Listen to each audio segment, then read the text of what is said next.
I'm Faith, and for 4 months, I posted every single day on social media, and I learned so much that I am super excited to share with you.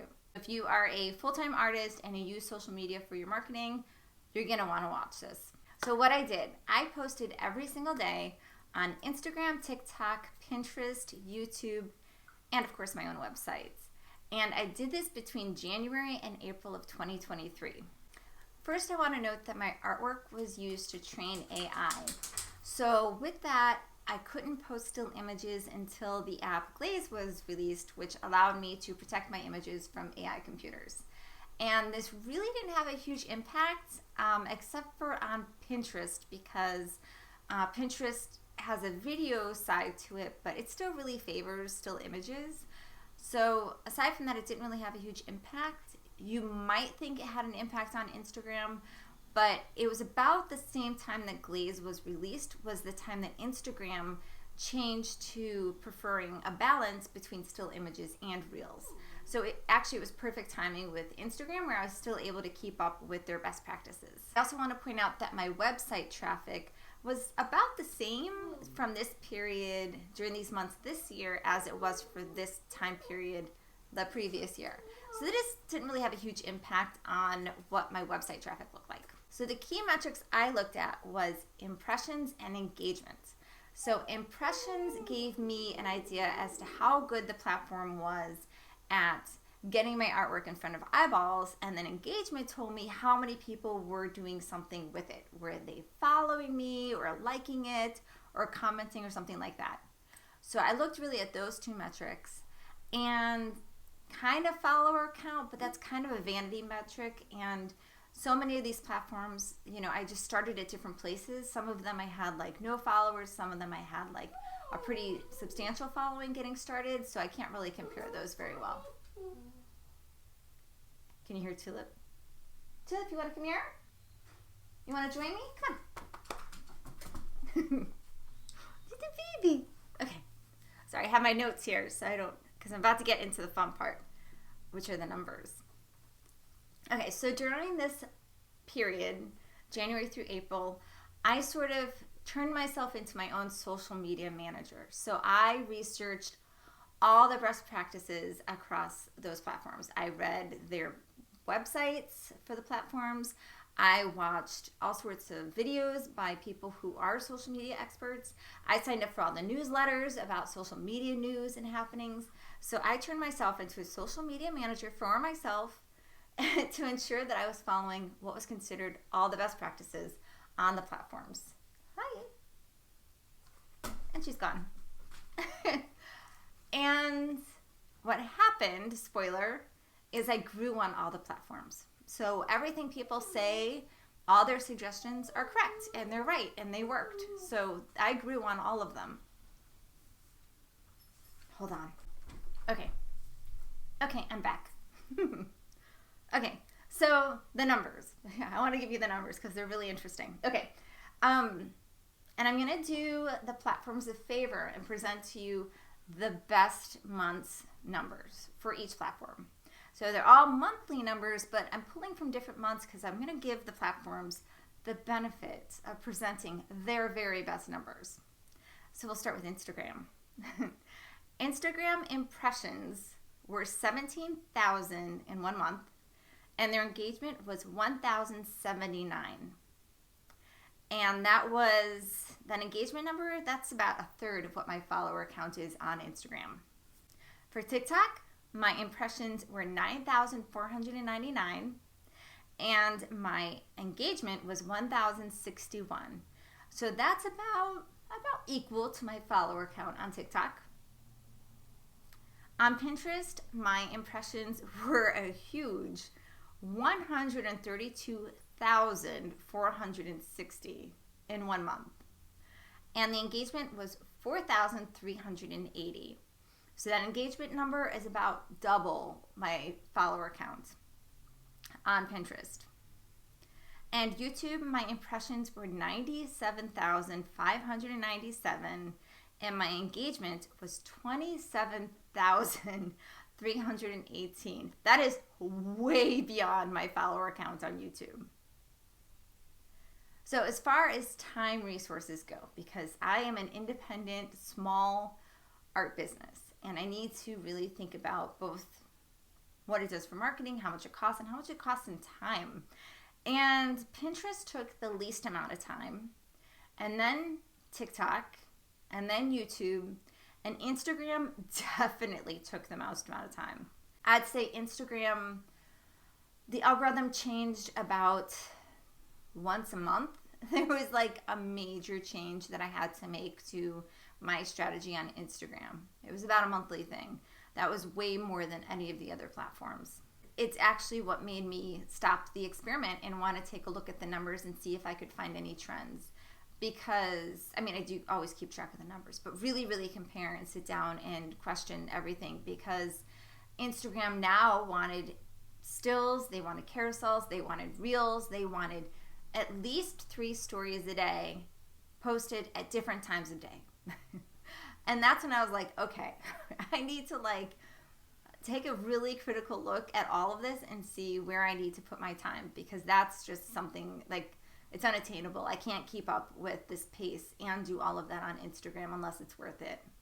And obviously, it's clear from all of this that Instagram did the least for me. They worked the least at getting my artwork in front of eyeballs. They didn't even engage my full audience that I have on the platform.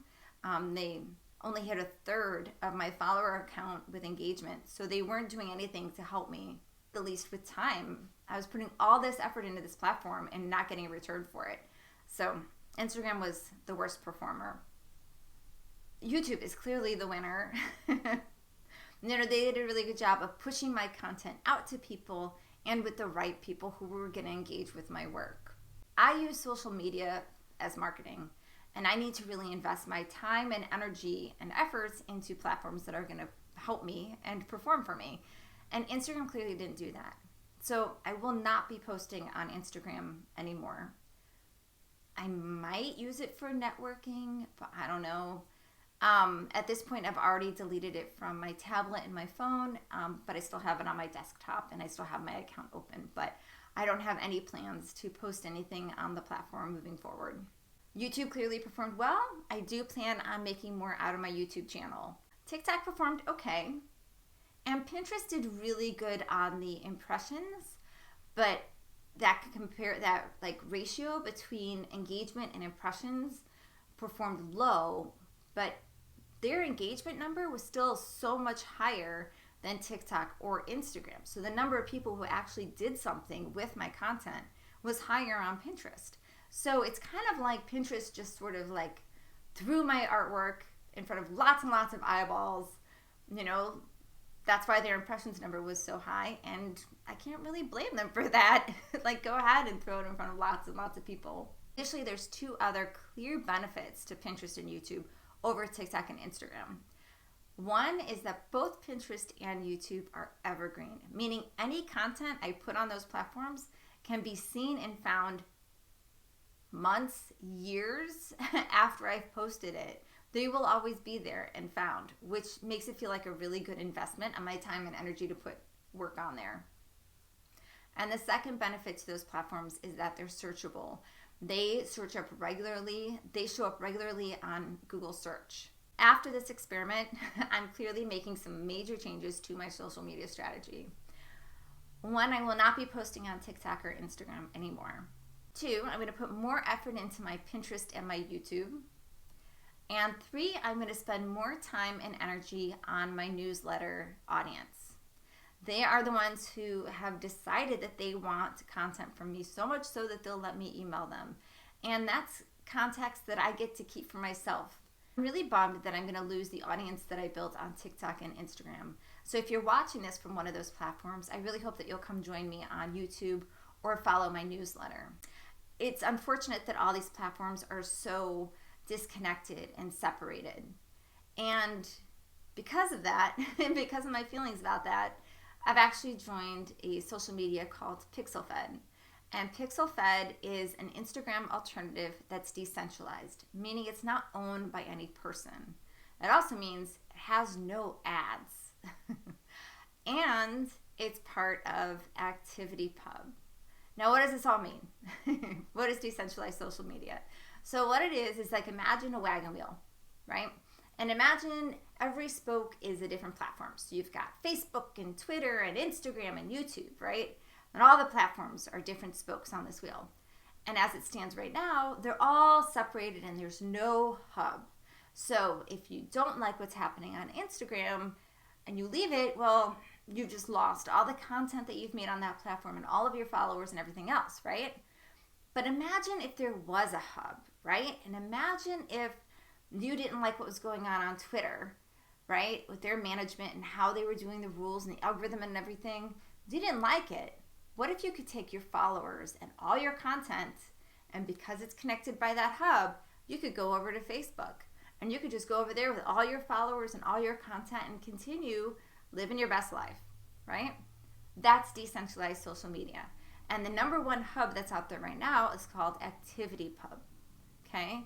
So right now on ActivityPub, you've got media like Mastodon, which you may have heard of, and PixelFed, which is where I am. Or there is WordPress. WordPress is now part of ActivityPub. If you have a WordPress website and a blog, you can download a plugin for ActivityPub, and every time you make a blog post, it's going to bring it out to where anyone on Mastodon or me over on PixelFed can see and comment and like and follow you. And ActivityPub will be adding some other notable names like Flipboard, Tumblr, and Meta, like Instagram, Facebook, Meta. So what's happening is Meta is working on a Twitter alternative called, at this point, Barcelona, okay? And Barcelona is going to function on ActivityPub. And from what they're saying, the way it'll work, and from what they're saying, you will be able to log into this app with your Instagram credentials, right? And it'll be released as early as June this year, is what people are saying. So if that's true, then what could happen is if you and I are connected on Instagram, you could log into Barcelona, join Barcelona, and then because it's part of ActivityPub, I can be over here on PixelFed and I can connect with you, see your posts, you can see mine, and everything. So it'll be pretty cool, I think, if it all works out as they say. I also made some changes to my newsletter. My newsletter is actually its own website. I named it Dartily Art Studio. And on that, I'm sharing my posts, I'm sharing videos, I'm sharing behind the scenes stuff. I have a chat room where we can chat. I have free art downloads for my subscribers. And I have invites to live virtual gallery openings in my Spatial.io galleries, because every month I'm going to open a new gallery exhibition in that platform, and you'll be invited, if you're subscribed to my newsletter, you'll be invited to come to the opening where your avatar can chat or talk with me at the opening.